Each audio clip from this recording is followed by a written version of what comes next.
नमस्कार, न्यूज 18 के digital platform पर आपका बहुत स्वागत है। मैं हूं आपके साथ अंशिका पाठक।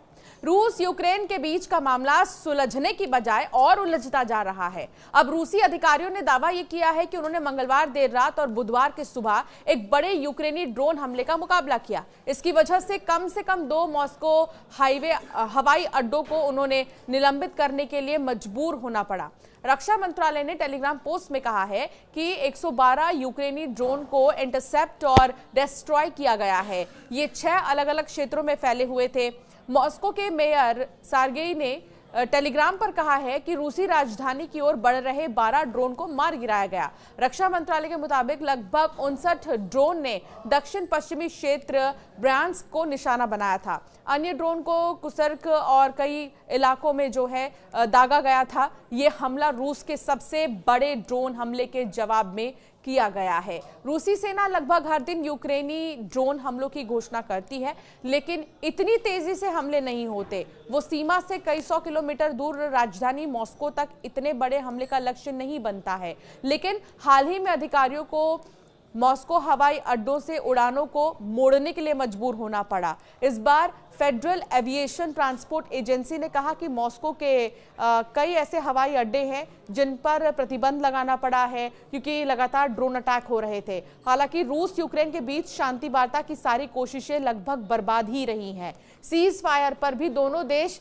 माने थे, लेकिन कुछ ही घंटे ये चल पाया। यूक्रेन ने कहा कि रूस ने सोमवार तक 3 दिनों में 900 से ज्यादा ड्रोन लॉन्च किए। रविवार को हुए हमलों में 13 नागरिक मारे गए, जिनमें 3 बच्चे भी शामिल थे। इस पूरे मामले में अमेरिकी राष्ट्रपति ने कई बार कोशिश की, लेकिन पुतिन के आगे उनकी एक नहीं चली। ना तो बात शांति वार्ता पर बनी और ना ही सीज फायर पर। ऐसे में डोनाल्ड ट्रंप ने अब रूस पर और प्रतिबंध लगाने और यूक्रेन को हमले में छूट देने के बारे में भी धमकी दी है। हालांकि इस पर अब तक कोई कार्रवाई नहीं हुई, लेकिन अगर ऐसा हुआ, ये युद्ध और भीषण रूप ले सकता है। अमेरिकी राष्ट्रपति डोनाल्ड ट्रंप ने रूस यूक्रेन युद्ध के बीच रूसी राष्ट्रपति व्लादिमीर पुतिन पर तीखी प्रतिक्रिया की है। उन्होंने तीखा हमला बोला है। ट्रंप ने ट्रुथ सोशल पर एक पोस्ट के जरिए पुतिन को चेतावनी दी और कहा कि वो आग से खेल रहे हैं और अगर वो नहीं होते तो रूस में अब तक बहुत बुरी चीजें हो चुकी होती। यूक्रेन पर रूस के ताजा हमलों के बाद ट्रंप ने कहा कि व्लादिमीर पुतिन को यह एहसास नहीं है कि अगर मैं नहीं होता तो रूस में बहुत बुरी चीजें पहले ही हो चुकी होती। वो आग से खेल रहे हैं। ट्रंप ने आगे कहा है कि पुतिन यूक्रेन में बेवजह लोगों की जान ले रहे हैं। वो सिर्फ सैनिकों की बात नहीं कर रहे हैं, आम नागरिक की भी बात कर रहे हैं। आम नागरिक भी निशाने पर है। यूक्रेन के शहरों पर मिसाइल और ड्रोन से हमले किए जा रहे हैं। पुतिन यूक्रेन का केवल एक हिस्सा नहीं बल्कि पूरा देश चाहते हैं और अगर वो ऐसा करते हैं तो ये रूस के पतन का कारण बनेगा।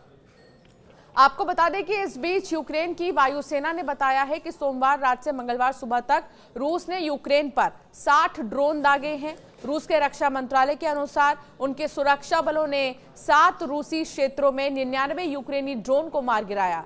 रिपोर्ट्स के अनुसार शुक्रवार से रविवार के बीच रूस ने लगभग 900 ड्रोन यूक्रेन पर दागे, जिसमें रविवार रात को किए गए अब तक के सबसे बड़े हमले 355 ड्रोन शामिल थे। तो फिलहाल रूस और यूक्रेन मानने को तैयार नहीं है। रूस और यूक्रेन के बीच लगातार कोशिश की गई सीज फायर को लेकर बात बनाने की, लेकिन बात नहीं बनी है। और हाल ही में जो ड्रोन अटैक हुआ है, इससे ये माना जा रहा है कि आने वाले दिन और भी ज्यादा खतरनाक साबित होने वाले हैं। आपका क्या मानना है इस पर, हमें जरूर कमेंट कर बताएं।